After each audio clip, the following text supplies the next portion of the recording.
रामकथामृत सदा पिबन्ता श्री हनुमन्ता अति बलवन्ता रामकथामृत सदा पिबन्ता पवन कुमारा जगत् प्रमाणा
जगत् प्रमाणा दशवदना सुतहरण सुमन्ता पवन कुमारा जगत् प्रमाणा दशवदना सुतहरण सुमन्ता श्री हनुमन्ता अति बलवन्ता राम कथामृत सदा पिबन्ता।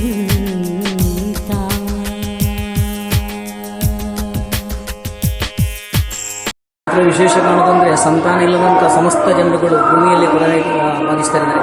ಇದು ಲಗ್ನವೇ ಆಗದಂಥ ಯಾವುದೇ ಲಗ್ನವೇ ಆಗದಿದ್ದ ಸಂದರ್ಭದಲ್ಲಿ ಭಯಾನಕ ರೋಗಗಳಿವೆ, ಚರ್ಮ ವ್ಯಾಧಿಗಳಾಗಲಿ, ಕ್ಯಾನ್ಸರ್, ಕೆಲ ರೋಗಗಳಿಂದ ಅದು ಪರಿಹಾರಕ್ಕಾಗಿ ತಾಯಿಯಲ್ಲಿ ಬಂದು ಅವರೇ ಪ್ರಾರ್ಥನೆ ಮಾಡಿಕೊಂಡು ಬಂದಲ್ಲಿ ಅಥವಾ ಆಯಾ ಕ್ಷೇತ್ರದಲ್ಲಿ ಎಲ್ಲಿದ್ದರೂ ಅವರಲ್ಲೇ ಪ್ರಾರ್ಥನೆ ಮಾಡಿಕೊಂಡರೆ ಅದು 1 ವರ್ಷ ಪೂರ್ತಿ ಆಗೋದೊಳಗೆ ಸಂತಾನ ಪ್ರಾಪ್ತಿ, ಲಗ್ನಯೋಗ ಆಗ್ತದೆ, ಬಂದಂಥ ರೋಗ ಪರಿಹಾರ ಆಗೋದು ಬಹಳ ಹಿಂದಿನಿಂದಲೇ ಬಂದಂಥ ಇಲ್ಲಿಯ ಚರಿತ್ರೆ.